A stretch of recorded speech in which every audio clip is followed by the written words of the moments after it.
17 foot আৰু ইফালে 20 foot 17 আৰু 20 ফুটৰ এই ৰুমটোৰ ভিতৰতেই 500ৰো অধিক মুৰ্গী আছে কণীৰ বাবে পালন কৰি আছে খৰচ বেছি নাই তেওঁলোকে কৈছে এইখন বনাই লোৱাৰ নামত তেওঁলোকৰ 80,000 মান খৰচ ঐ বাহ মানে খাওঁকে আছে হয়তো মোৰ আঙুলিটো খাই দিব আচুৰ পৰিছে বাৰু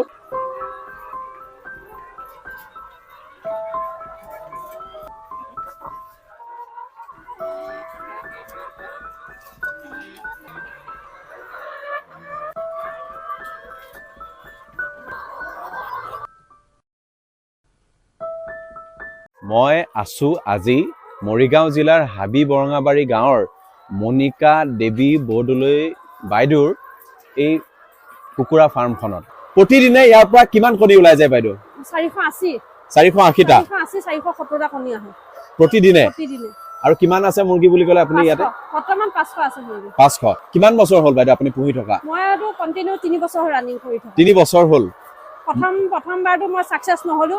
নেক্সট বাৰটো সাকসেস নহল এটা 3 নম্বৰ বাৰ সম্পূৰ্ণভাৱে সাকসেস প্ৰথম বছৰ কিয় সফল নহল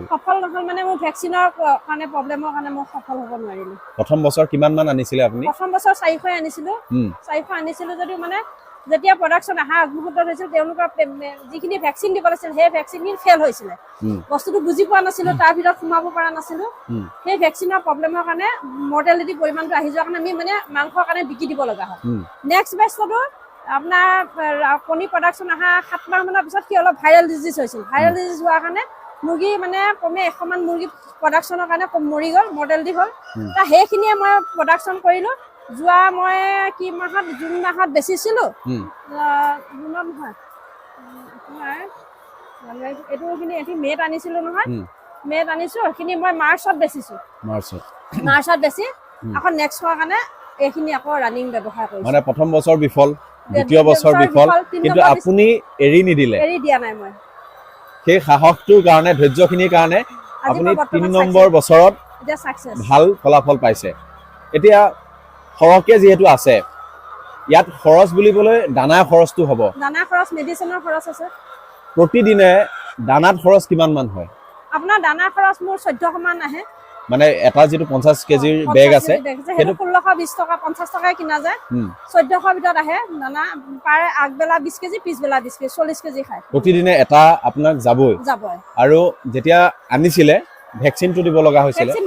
কিমান মান খৰচ হয় ভ্যাকচিনৰ কপাৰ ভ্যাকচিনত মোৰ 20000 টকা খৰচ হৈছিল মানে প্ৰথম বুডিঙৰ পৰা লেইঙলৈকে 20000 টকা 20000 মানে সেইটো এটা খৰচ তাৰ পিছত প্ৰতিদিনে এটো খৰচ আৰু ঘৰটো দেখিছো মানে ইমান বেছি খৰচ কৰিব লগা নহয়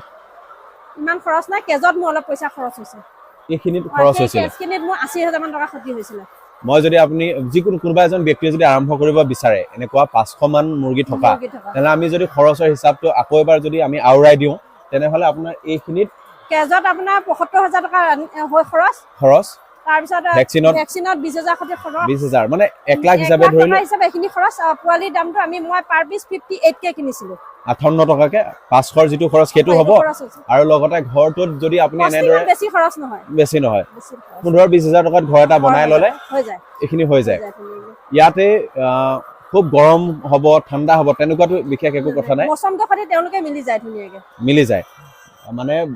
বৰষুণ নপৰিলে আৰু অকনমান বতাহটো পাই থাকিলে মানে বস্তুটো ইনফেকচন মানে বতাহটো যদি উলোৱা সময় ধুনিয়াকে হ'ব গেছ নহয় তেতিয়া অসুবিধাটো নাই আৰু যেহেতু এটা খৰচটোৰ কথা গমে পালো প্ৰতিদিনে 1600 টকা এটা খৰচ হ'ব আৰু এতিয়া কণী কেইটামানকে ওলাই আছে প্ৰতিদিনে মোৰ 480টা 70টা ভিতৰত আহে মানে কণী খুৱাই মিলি মই পাৰ ডে 1000 মানকে মানে আপোনাৰ হাতত থাকে 1000 ধুনিয়াকে থাকে মান্থলি আপোনাৰ 30000 টকা আহে আৰু যেতিয়া আনিছিলে আৰু যিদিনাখন কণী পাৰিছে তাৰ মাজৰ সময়খিনি কিমান হয় 5 মাহ আৰু কিমান দিন কণী পাৰি থাকিব এটো 1 বছৰ পাৰি থাকিব 1 বছৰ পাৰি থাকিব কন্টিনিউ প্ৰতিদিনে এটাকে তাৰ মানে বাকি 7 মাহ আপোনাৰ 1000 কে আপোনাৰ পাবই যদি বেমাৰ আজাৰ বা অন্যান্য কাৰণবশত যদি একো নহয় তেনেহলে বছৰ প্ৰডাকশন আহি যায় একো অসুবিধা নাই খালি ভ্যাকচিনটো ক্লিয়াৰ কৰিব লাগে প্ৰতি মাহে যেটো লাষ্টটা ভ্যাকচিন হয় সেই ভ্যাকচিনটো ক্লিয়াৰ কৰি দিব আপুনি ভেকচিনটো কিমান দিনৰ মূৰে মূৰে মাহৰ 1 মাহত এটা দিবই লাগে আমি প্ৰথম এইটো ফেব্ৰুৱাৰী মাহৰ 1 তাৰিখত দিলো মাৰ্চৰ 1 তাৰিখে দিবই লাগে যদি লাচুটা ভেকচিনটো দি থাকো তেতিয়া প্ৰব্লেমটো একো নাহে প্ৰতি মাহত আপোনাৰ ভেকচিনৰ নামতেটো 20000 মান যায় 20000 নাযায় এইটো লাচুটাটো বেছি নহয় তোমাৰ 150 200 ভিতৰতে হৈ যায় প্ৰথমবাৰহে আপুনি প্ৰথমবাৰে মানে প্ৰথম যেতিয়া 1 ডেজ পৰা 0 পৰা যেতিয়া 5 মাহ হয় তেতিয়া সেইখিনি সময়খিনি 20000 মান টকা থাকি হয় তাৰ পিছত আপোনাৰ খৰচটো কমি যায় প্লাছ কেলছিয়ামৰ পৰিমাণটো দি থাকিব লাগে সপ্তাহত 3 দিন কেলছিয়াম পৰিমাণটো দি থাকিব লাগে কেলছিয়াম দি থাকিলে কণীৰ প্ৰব্লেমটো নাহে তেতিয়া কণী এটা ইয়াৰ ৰংটো দেখিছো খুবেই ধুনীয়া মানে সাধাৰণতে ধুনীয়া লোকেল মুৰ্গী নিচিনা হয় ভিতৰটো পুৰা লাল হয় মানে ব্ৰইলাৰ যিটো ফালি দিলে চেণ্ট হয় এই কণীটো কোনো চেণ্ট নহয় আপুনি বজাৰত এটা ক'ত বিক্ৰী কৰিছে এই কণী প্ৰতিদিনেতো 400 কে ওলাই আছে কণীটো মই দোকানতে দিওঁ আৰু নিজেও মই বিক্ৰী কৰোঁ নিজেও বিক্ৰী কৰে দোকানত নিজে মই এগৰাকী পশু সখী হিচাপে কাম কৰি আছো মোৰ গোটৰ যি মিটিং হয় তাতে মই কণী লৈ যাওঁ তাতে হোলসেল হয় বা খুচুৰা হক মই বিক্ৰী কৰোঁ খুচুৰাকে বিক্ৰী কৰিলে কেই টকা বিক্ৰী কৰে খুচুৰাকে বিক্ৰী কৰিলে তোমাৰ 8.5 টকা আহি যায় প্লেট হিচাপে 250 হয় দোকানত দিলে মই 1600 টকা কাৰ্টন দিওঁ আজিলৈকে বিক্ৰী কৰাৰ ক্ষেত্ৰত কণী বিক্ৰী কৰাৰ ক্ষেত্ৰত অসুবিধা পাইছে নে নাই অসুবিধা পোৱা নাই একেবাৰে পোৱা নাই বা এইটো কণী বেলেগ ৰং কিয় খাম তেনেকুৱা ধৰণৰ নাই হেনেকুৱা আহা নাই যেতিয়া মানুহখিনিয়ে কণীটো লৈ যাওঁ খালি ৰঙা কিয় হ'ল বা কোনেকুৱা চৰাইটো সেইটো চাবলৈ বিচাৰে তাৰ পিছত তেওঁলোকে যেতিয়া কণীটো খায় কণীটো খোৱাৰ পিছত আৰু আপোনাৰ ব্ৰইলাৰ কণীৰ পৰা এই কণীটো যিটো লেয়াৰ কণী সেই কণীটো 15% প্ৰটিনটো পৰিমাণটো বেছি আছে এইটো বুজাবলৈ সুবিধাহে হৈছে বুজাবলৈ ধুনীয়া সুবিধা মানে এবাৰ যি সকলে ইউজ কৰে কোৱাত লৈছে মানে পিছৰবাৰ নেক্সট বাৰ তেওঁলোকে নিজে ফোন কৰে এতিয়া ৰিস্ক বুলিবলৈ সাধাৰণতে এইটোৱে যে মানে ভাইৰালৰ কাৰণে মানে মানুহ চানুহ যদি প্ৰৱেশ কৰিলে যদি ইনচেক্টিডাইজাৰ হয় বা পটাছ পানীটো দি ভৰি ধুই আহে তেতিয়া হলে অসুবিধা নহয় কিন্তু মানুহ সোমাব দিলে প্ৰব্লেম এটা আহে মানে বিভিন্ন ভাইৰাল হোৱা বিভিন্ন বেমাৰ চান্স এটা থাকে আৰু কেনেকুৱা ৰিস্ক আছে সেইটোৱে ৰিস্ক অন্য ৰিস্ক একো নাই ইমান কষ্টও নহয় ব্যৱসায়টো কৰিবলৈ ইয়াতে ধুনীয়াকৈ আছে দানাটো ৰাতিপুৱা দানাটো দিলো পানীটো উঠাই দিলো আবেলি দানা দিলো কণীটো বুজলিলো আৰু পানীটো উঠাই দিলো এক টাইম পানী দিলে হৈ যায় 2 টাইমৰ কাৰণে ইমান কষ্টকৰ নহয় কিন্তু সময় দিব লাগিব মানে ব্যৱসায় এটা কৰিলে বা নিজে বস্তু এটা জীৱ এটাৰ লগত লাগি থাকিলে নিজেও টাইমটো মেনেজ কৰিব লাগিব সময়টো দিবলৈ কেনেকুৱা হৈছে তাৰ কিবা লক্ষণ দেখিছো নেকি সেইখিনি অলপ চাই থাকিব লাগিব বাহিৰা মুৰ্গী মানে চৰি থকা মুৰ্গী আশে পাশে থাকিলে অলপ অসুবিধা মানে যিমান পাৰি বন্ধ অৱস্থাত আবদ্ধ কৰি ৰাখি ইয়াতে যি খাই যি কৰে কৰি থাকক আৰু বাকি ভেকচিনৰ বা অন্যান্য যতনখিনি লৈ থাকিলে ই আপোনাক ভাল উপাৰ্জন এটা হৈ যায় দি থাকিব সোণালী অলপো কৰিম বুলি ভাবি আছে সেইটো কিহৰ কাৰণে মাংসৰ কাৰণে এইখিনি বিশেষকৈ কণীৰ কাৰণে এতিয়া এইখিনিয়ে দেখিছো আপুনি ক'লে যে আৰু 7 মাহ আপোনাক কণী দিব এইখিনি তেতিয়া তোমাৰ মাংসৰ কাৰণে লৈ যাব 1 বছৰ পাছত ইয়াক বিক্ৰী কৰি দিব আকৌ নতুন বেচ হেৰি কৰিব এই কণীটো কি আমি যদি পোৱালি ফুটোৱাৰ কথা চিন্তা কৰো পোৱালিটো দি নহয় এটো কেৱল মাইকীহে আছে মাইকীৰ কাৰণে ইয়াত প্ৰডাকশন নহয় কিন্তু যদি আমি প্ৰডাকশন বুলি ভাবো তেনেকে এই মানে অলপ মতা মুৰ্গী এটা দি এতিয়া যিখিনি মই থৈছো 4জনী 5জনী আছে তাতে 3টা কণী পাৰি আছে এই 3টা কণী মই মানে লোকেল মুৰ্গী দিছিলো পোৱালি ফুটাইছে পোৱালি আজি 4 দিন হৈছে 5টা পোৱালি ফুটাইছে এই মুৰ্গীটো খালি একে হয় কিন্তু প্ৰডাকশনটো কমিব তাৰ প্ৰডাকশনটো কম হ'ব যেহেতু তাৰ ভেকচিন নহয় এটা কথা কওকচোন এতিয়া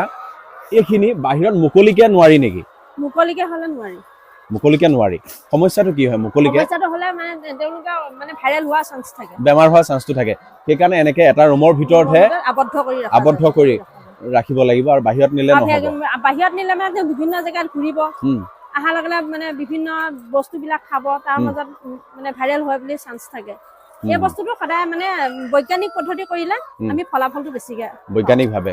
এনেদৰে হেৰি কৰিলে আৰু এতিয়া কোনোবাই যদি আৰম্ভ কৰিব বিচাৰে তেনেহলে 100টাৰ পৰা আৰম্ভ কৰিলে বেছি ভাল হ'ব নেকি নে 500তে গুচি যায় 100টাৰ পৰা কৰিলে ভাল হ'ব অভিজ্ঞতাটো হ'ব প্ৰথম মইতো 50টা পৰা কৰিছিলো কেভিকেৰ পৰা 50টা দিছিলে সেইটো হোৱাইট লেগন আছিলে বিবি 380 নহয় তাৰপিছত গুৱাহাটী এজন নীতিশ কোঁৱৰ বুলি কয় তেওঁৰ লগতে মই যেতিয়া প্ৰথমবাৰ মানে কণী প্ৰডাকশন আনিব নোৱাৰিলো তেওঁৰ লগতে মই প্ৰথম কথাটো যুটীয়াভাৱে পাতিছিলো তেওঁ 2000 আনিছিলে তাৰ পৰা মই 500 মুৰ্গী আনিছিলো 2 মাহৰ হৈ যোৱাৰ পিছত 2 মাহৰ পিছত আনিছো 2 মাহৰ পৰা মই পালি 3 মাহ পালাৰ পিছত 5 মাহৰ পৰা প্ৰডাকশন আহিছে একদম নতুনকৈ কোনোবাই আৰম্ভ কৰিব যদি বিচাৰে পাৰিব ধুনীয়া আপুনি কি পৰামৰ্শ দিব যে কোনকিটা কথাৰ ওপৰত গুৰুত্ব দিলে মানে সেই 100টা মুৰ্গী ভালদৰে তেওঁলোকে বুডিংটো ভালকে কৰিব লাগিব প্লাস ভ্যাকচিনটো কৰাটো একে বাধ্যতামূলক জৰুৰী সেইখিনি ভেকচিনৰ চিডিউলখিনি যদি লাগে সেইখিনি মই দিব পাৰিম চিডিউলটো মেইনটেইন কৰাৰ পিছত ইমান প্ৰব্লেম নাহে আৰু পাৰিলে চেনিটাইজাৰটোতো ইউজ কৰি দিব লাগে তাৰ মাজত পটাছ পানী যদি থাকে তেওঁলোকে বাহিৰা মানুহ সোমাব দিব নালাগে বাহিৰা মানুহ সোমাব দিলে বিভিন্ন বেমাৰ আজাৰ চেণ্ডেলতো হয় কাপোৰতো হয় ঠিক তেনেকে সেইখিনি সাৱধানতা থাকিলে ইমান অসুবিধা নহয় ধুনীয়াকে চলি থাকিব পাৰিব পাৰে ঠিক আছে আজি আমি ভিডিঅ'টো ইমানতে সামৰিছো কোনোবাই যদি এনেদৰে সৰুকৈ আৰম্ভ কৰিব বিচাৰিছে আমি ফোন নম্বৰটো আপোনাৰ দি দিম আৰু তেতিয়া তেওঁলোকে আপোনাৰ পৰা পৰামৰ্শ ল'ব বিচাৰিলে আপুনি তেওঁলোকক সহায় কৰিব আৰু সকলোৱে এনেদৰে আগবাঢ়ি গ'লে আমাৰো ভাল লাগিব এতিয়া এটা লাইনত কিমান মান ৰাখিব পাৰে আপুনি এটা কেজত তোমাৰ 5টা 4টাও থাকিব পাৰে স্কয়াৰ ফিট এই বস্তুটো এইখিনি বা এটা মুৰ্গী এইখিনি বা এটা এনেকৈ কৰোঁতে 4টা মুৰ্গী 4টা হ'লেগে ইমান 100টাত বেছি নালাগে 25টা হ'লে হৈ যাব আৰু এটাত চাগে কিমান খৰচ পৰিব এটা হেৰি এটাত এনে সেকেন্ড হ্যান্ড আনিলে তোমাৰ 120 টকা হয় যদি নিউ আনিবলগীয়া হয় ইয়াৰ পৰা 180টা হয় 180 টকা হয় 120 টকাকে আপোনাৰ ধৰি লওক মই সেকেন্ড হ্যান্ড বেস্ট আনিছিলো সেকেন্ড হ্যান্ড এটা বেস্ট কৰা পিছত আনিছিলো তেনলে আৰু ভাল খৰচটো কমাই যাব মানে এখন আপুনি আৰম্ভ কৰিবলৈ 20000 মান টকাতে আপোনাৰ ধুনীয়াকে হৈ যাব আৰু প্ৰতিদিনে তেতিয়া কণী হিচাপত আপুনি 8.5 টকাকে যদি পাই আছে তেনলে লোকচানটো একো নাই খুৱাই বুৱাই ধুনীয়াকে আৰামত ব্যৱসায়টো কৰি দিব পাৰে ইমান লাগি থকা ব্যৱসায় নহয় খালি ভেকচিনখিনি মেইনটেইন কৰিলেই হয় ভেকচিন আৰু সুৰক্ষাজনিত কথা বতৰাখিনি সেইখিনি আৰু বিক্ৰী কৰাৰ ক্ষেত্ৰত সাধাৰণতে অসুবিধা আপুনি পোৱাই নাই যেতিয়া কণী প্ৰডাকশ্যন শেষ হ'ব তেওঁলোকে পাৰ্টি আছে অৰুণাচল পাৰ্টি হয় গোটেই লৈ যাব ৱেট কৰিব ৱেটৰ মতে লৈ যাব এটা দুটাকে খুচুৰা নহয় গোটেইখিনি লৈ যাব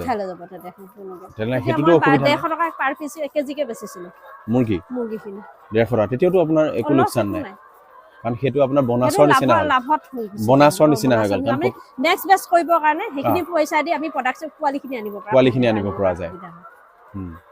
ভাল লাগিল ঠিক আছে হ'ব ঠিক আছে